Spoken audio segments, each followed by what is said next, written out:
خطبے کا عنوان عرفان میں امامت رکھا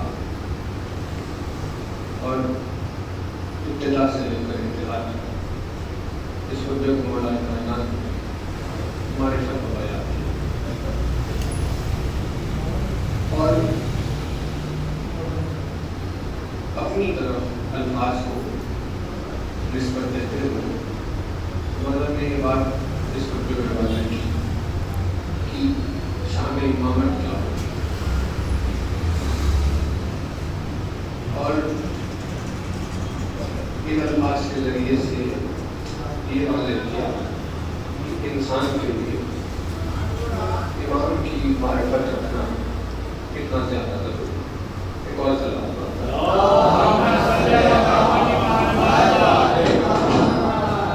توجہ رہے کریم صلی اللہ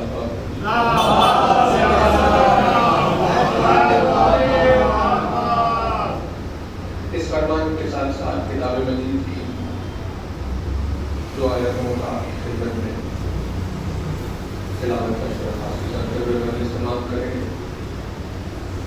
توجہ رہے کہ اس خطبے کا جو مولا نے عنوان رکھا وہ ہے معرفت امام کا پہچان رکھا اور یہ عنوان اسی لیے اتنا زیادہ ضروری ہے کیونکہ اللہ نے ہر بندے کی عبادت کی جزا اس کا مقام اس کی منزلت اس کی قدر کو تو اعتبار عرفان رکھا ہے.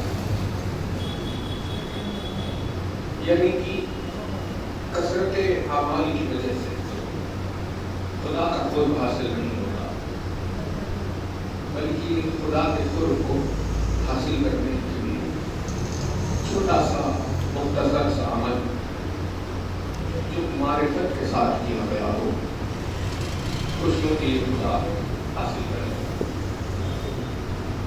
اسی لیے بے شمار احادیث موجود کسی حدیث بات لیجیے جیسے سلمان کے لیے رسول اعظم نے فرمایا کہ سلمان اہل بیت میں شامل ہے اور اس کے پیچھے کی وجہ کثرت عبادت نہیں تھی کہ جس میں سلمان ڈوبے ہوئے بلکہ اس کے پیچھے سلمان کا عرفان کہ سلمان خدا کی معرفت رسول و امام کی کیا معرفت ہے اس معرفت کے اعتبار سے سلمان کو یہ مقام حاصل. ایک حدیث میں رسول اعظم نے فرمایا کہ اگر تمہیں کسی کے دیندار ہونے کا پتہ لگا تو جب رسول اعظم فرماتے ہیں کہ اگر تمہیں کسی کے دیندار ہونے کا پتہ لگانا ہو تو یہ دیکھو کہ اس کے پاس عقل نہیں. فرماتے ہیں کہ جتنی جس کے پاس عقل موجود ہے تو دین اسی منزل کا فائز ہوگا. اسی لیے اللہ نے دیوانوں پر اپنے احکام کا نافذ نہیں کہ بھائی جنہیں عقل نہیں ہے تو دیوان ہے نہ انہیں کوئی سوال ہے تو کوئی جواب نہ انہیں عبادت کی پابندی اور کچھ نہیں کیونکہ خدا یہ نہیں چاہتا یعنی جس کے پیچھے کوئی مطلب ہی نہیں ہے کہ اگر کوئی دیوانہ خدا کی تعریف کر رہا ہو تو اس کے پیچھے کوئی مطلب ہی نہیں.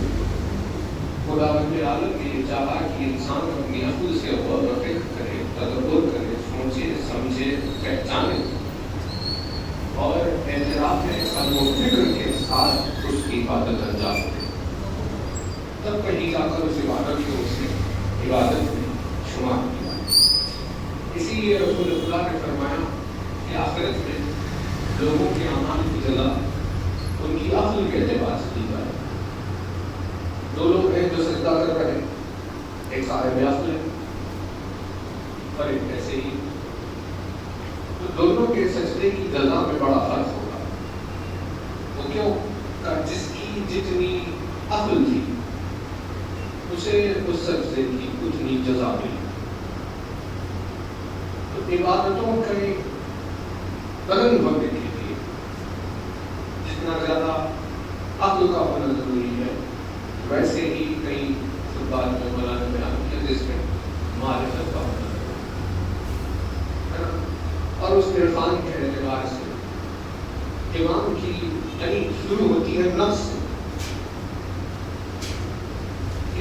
انسان کو یہ چاہیے کہ وہ اپنے نفس کو پہچانے، اپنے آپ کو پہچانے۔ جو خود اپنے آپ کو نہیں پہچانتا وہ کسی اور کو کیسے پہچانے گا؟ تو عرفان کا سفر شروع ہوتا ہے اپنے نفس سے، اور مولا نے فرمایا جو اپنے نفس کو جتنا زیادہ پہچانے گا وہ اپنے پروردگار کی اتنی ہی زیادہ معرفت حاصل کرے گا۔ یہ کہا کہ میں رب نفس وقت رکھتا ہوں، جس نے اپنے نفس کو پہچانا اس نے اپنے رب کو پہچانا۔ کوئی ساری تفصیل آپ کی خدمت میں اس لیے بیان ہوئی تاکہ واضح ہو کہ عرفان کی کتنی زیادہ اہمیت ہے۔ مولا نے اپنی زندگی میں بے شمار خطبے بیان کیے الگ الگ عنوان سے، جس میں یہ خطبہ مولا نے عرفان کے عنوان سے بیان کیا، اور اس میں اپنی طرف الفاظ کو منسوخ کرتے درمیانی جملہ جس پر آپ کی خدمت میں ذکر ہے وہ ہے مولا نے فرمایا کہ انا آدم الافضل و انا نوح الافضل۔ مولا فرماتے ہیں کہ میں آدم اول اور میں نوح اول، آدم میں نوح میں۔ تو الفاظ کا لفظی ترجمہ جب لیا جائے تو یہی ہوگا کہ میں آدم اور میں نوح، لیکن اس میں مفہوم ادا نہیں، لہذا الفاظ میں جو باطنی مقصد چھپا اس کو بھی واضح کرنا ہوگا، اور مولا کے ان الفاظ کا ترجمہ یہ ہوگا، اس میں مفہوم یہ ہوگا کہ وہ میں ہوں جس کی وجہ سے آدم نے نجات پائی ہے، وہ میں ہوں جس کی وجہ سے نوح کو نجات ملی۔ فرماتے ہیں کہ آدم و نوح کو نجات دینے والی ذات میری ذات۔ اپنے ان الفاظ کو بیان کر کے مولا نے یہ بات صاحبان عقل و فہم کے واضح کر دی کہ علی وہ ذات نہیں کہ جس کے اوپر وقت یا زمانے کی خیر ہو، بلکہ آدم کا زمانہ چل رہا ہو یا نوح کا زمانہ چل رہا ہو، یا موسیٰ کا دور چل رہا ہو یا عیسیٰ کا زمانہ چل رہا ہو، یا وہ رسول اعظم کا دور رہا ہو یا وہ عرش مومنین کا دور رہا ہو، علی کی ذات ہر زمانے میں لوگوں کی مشکل کشائی کرتی ہے۔ اس سے بات واضح ہوئی کہ علی کی ذات پر زمانے کا کوئی اثر نہیں ہوتا۔ جب اس کا بیٹا زمانے کا امام بنا ہوا ہوگا تو خود ذات علی پر زمانے کا کیا اثر ہوگا؟ لہٰذا اس کی ذات اوقات و زمان سے بنیاد ہے، اس کی ذات اوقات و زمان سے بلند و بالا۔ مولا نے فرمایا کہ میں آدم اول ہوں۔ پروردگار عالم نے جناب آدم کے لیے کچھ ایسی باتوں کا ذکر کیا کہ جن سے انسان کے عرفان میں اضافہ ہو۔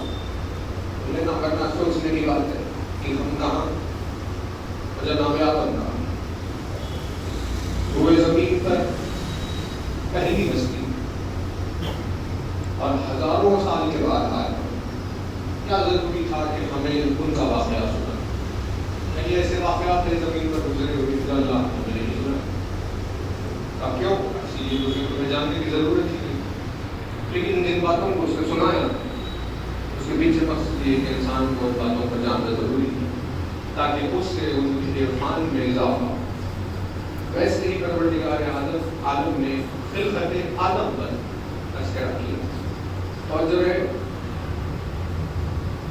ارشاد ہوا کہ اس وقت جب اللہ نے ملائکہ سے کہا کہ میں زمین پر اپنا خلیفہ بنانے جا رہا ہوں، اعلیٰ ربک للملائکہ، جب ملائکہ سے آپ کے رب نے یہ کہا کہ جاعل فی الارض خلیفہ، میں زمین پر خلیفہ بنانے جا رہا ہوں، یہاں سے شروع ہوا ذکر، اور جو لفظ استعمال کیا اللہ نے یعنی آپ کے رب نے کہا، قول کے معنی کسی بات کے کہنے، کلام کے معنی بھی کسی بات کے کہنے، نطق کے معنی بھی کسی بات کے کہنے، ان سب کے معنی کہنے کے لیے تھا، لیکن ان میں الگ الگ فرق موجود ہے۔ کلام بات چیت کو کہتے ہیں کہ جس میں لفظوں کا مالک خود بیان کرے، اسے کہا جائے گا کلام۔ جیسے کہا جاتا ہے مثال کے طور پر کہ بھائی یہ کس شاعر کا کلام ہے، یہ نہیں پوچھا جائے گا کہ یہ کس شاعر کا قول ہے۔ کہو کیوں؟ کہو اسی لیے کیونکہ جو لفظ باندھے گئے ہیں وہ اسی شاعر کے ہے، اسی لیے اسے کلام ہے۔ یعنی لفظوں کا مالک خود کرے، جس کی بات ہے وہ خود بیان کرے، اسے کہنے کے کلام۔ لیکن اگر جس کی بات ہے وہ خاموش ہو اور اگر اس کے الفاظ کو کوئی اور کہہ رہا ہو تو اسے کہا جائے گا قول۔ جیسے مثال کے طور پر انیس نے لکھا کہ یا رب چمن نظم کو گلزار درم کر۔ یہ مصرع کس کا ہے؟ یعنی پوچھا جاتا ہے کس کا کلام ہے؟ کہا یہ انیس کا کلام جو لفظوں کو لیکن کے بعد آج ہم نے اسے دوہرایا، الفاظ ان کے ہیں اور بول پر ہم رہے، تو یہ نہیں کہا جائے گا کہ ہمارا کلام تو کلام نہیں لفظوں کے مالک پر، لیکن دوہرا رہا ہے، اس کا مطلب یہ ہے کہ اس کا کلام نہیں بلکہ یہ قول ہے، تو کسی اور کے کلام کو دوہرا رہا ہے۔ بات اسے کہا جائے گا قول۔ ویسے ہی آیت نے کہا اس اعلیٰ ربوں کا، جب آپ کے رب نے کہا، اور اس کہنے کے لیے اللہ نے لفظ قول کا استعمال کیا، اور اسی لیے جو کہ وہ زبان نہیں رکھتا، وہ لفظ نہیں رکھتا، وہ آواز نہیں رکھتا، وہ اس زبان مادیت کی طرح سے جیسے انسان بولتے ہیں ویسے وہ نہیں بولتا، لہذا اس نے لفظ قول کا استعمال کیا کہ لفظوں کا مالک یعنی جو بات چیت کرنی چاہتا تھا وہ الفاظ اس کے ہیں، لیکن اس کے الفاظ کو اس نے خود بیان نہیں کیا بلکہ ایک دوسری زبان تھی جس نے اس کے الفاظ کو جاری کیا ہے نا بات، اور ملائکہ کے سامنے اس نے پیغام کو پہنچایا۔ اسی زبان کو لسان اللہ کہتے ہیں، یعنی الفاظ خدا کے ہے کہ کیا مقصد ہے، کس بات کو کہنا چاہتا ہے، لیکن اس کے لفظوں کو جب زبان علی دہرایا تو آیت میں لفظ آیا اس قالا ربوں کا، جب آپ کے رب نے کہا، یعنی الفاظ ہے اس کے کہنے والی زبان علی کی زبان ہے، اسی لیے علی کو لسان اللہ کہا ہے نا بات۔ تو بہرحال خلقت آدم کا سلسلہ زیادہ طویل گفتگو نہیں ہے، توجہ رہے آپ کی نازک ایک چیز پر اس کو مجھے تمام کریں کہ کیا کہا، ایک پیکر مٹی کا ایک پیکر بنایا گیا، اور جب وہ تیار ہو گیا پروردگار عالم نے ملائکہ سے کہا کہ اذا صبیت فنفخت فیہ من روحی فقعوا له ساجدین۔ دیکھو جب یہ تیار ہو جائے اور جب میں اس میں اپنی روح ڈالوں، جب وہ مٹی کا پیکر تیار ہو جائے اور اس میں میں اپنی روح ڈالوں تو تم سب فوراً اس کے آگے سجدے میں چلے جاؤ۔ یہ حکم ہوا نہیں، جب روح بھوکی گئی تو سب سجدے میں چلے، ابلیس سجدے میں نہیں گیا، شیطان سجدے میں نہیں، اللہ نے اسے اپنے دربار سے نکال دیا ہے نا۔ اس کی مثال، اس کی نسبت بھی امام نے اپنی حدیث میں فرمایا کہ غدیر کے میدان میں علی کی ولایت کا اعلان سجدہ آدم کی طرح تھا، اور جن نے آدم کے آگے سجدہ کیا جو ملائک موجود تھے، ویسے ہی جن لوگوں نے علی کی ولایت کو تسلیم و قبول کر لیا وہ ان ملائکہ کے مرتبے اور رتبے پر پہنچ گئے، اور جنہوں نے غدیر کے میدان میں علی کی ولایت کا انکار کیا وہ اس ابلیس کی طرح ہے جو دربار خدا سے درماندہ ہو گیا۔ کہ یہ بات ہوئی، کہا کہ بھائی سب نے سجدہ کیا لیکن ابلیس نے، ملائکہ نے جب سوال کیا کہ پروردگار تیری تسبیح تیری تقدیر اور یہ بشریت جو ہے ان کا فساد برپا، عجیب بات ہے کہ تم نے اسے خلیفہ چن کیا،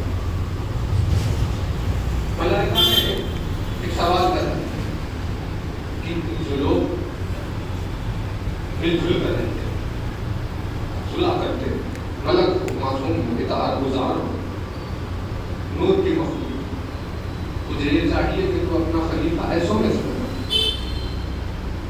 لیکن وہ بشر لڑے گا، جھگڑے گا، فساد کرے گا، خون بہائے گا، تجھے اپنا خلیفہ ہونے سے ہے نا؟ ملائکہ نے یہ سوال پروردگار عالم نے جواب دیا کہ دیکھو تو ہم جانتے ہیں، تم جانتے تو نہیں، لیکن حجت کو تمام کرنے کے لیے اللہ نے ملائکہ سے اسماء کے تعلق سے پوچھا،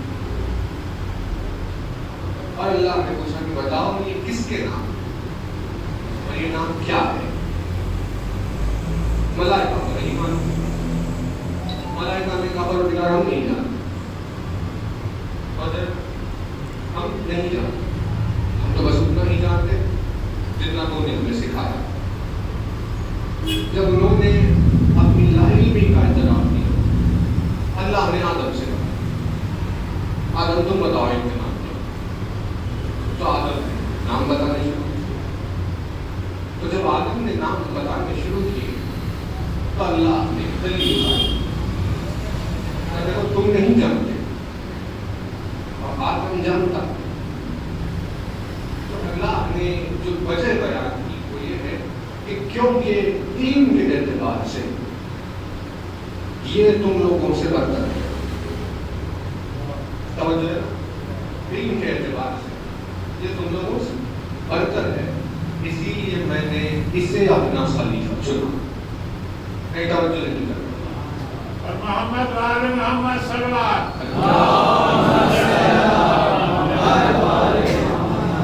تو کیونکہ علم کی بنیاد پر یہ تم سے آ کے اسی لیے میں نے اسے اپنا خلیفہ یہ جانتا، تو بات یہ واضح ہوئی کہ خدا کے نزدیک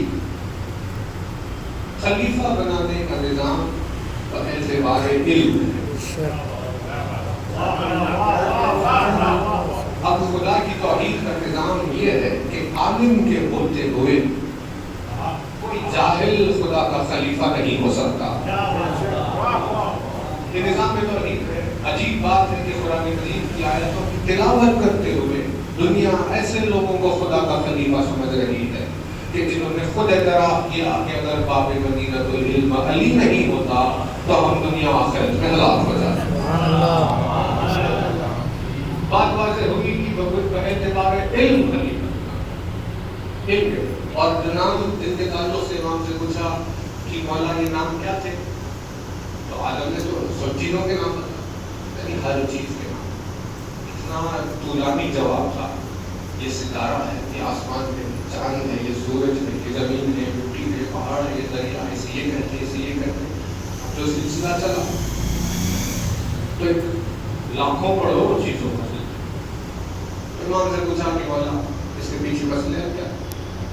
اس کے پیچھے جب مسئلے اسماء اعظم، اسماء الحسنی پروردگار عالم کے، جس کے لیے مولا نے فرمایا کہ ہم خدا کے اسماء الحسنی پہ ہم اس کے خوبصورت نام ہے، کہا اہل بیت کے ناموں کو اللہ نے پوچھا کہ بتاؤ کہ ان کے نام کیا ہے، تو آدم نے ان کے نام بتائے، فرمایا کہ پروردگار یہ نام ہے، یہ نور ہے، یہ نور محمد ہے، یہ نور علی ہے، یہ فاطمہ ہے، یہ حسن ہے، یہ حسین۔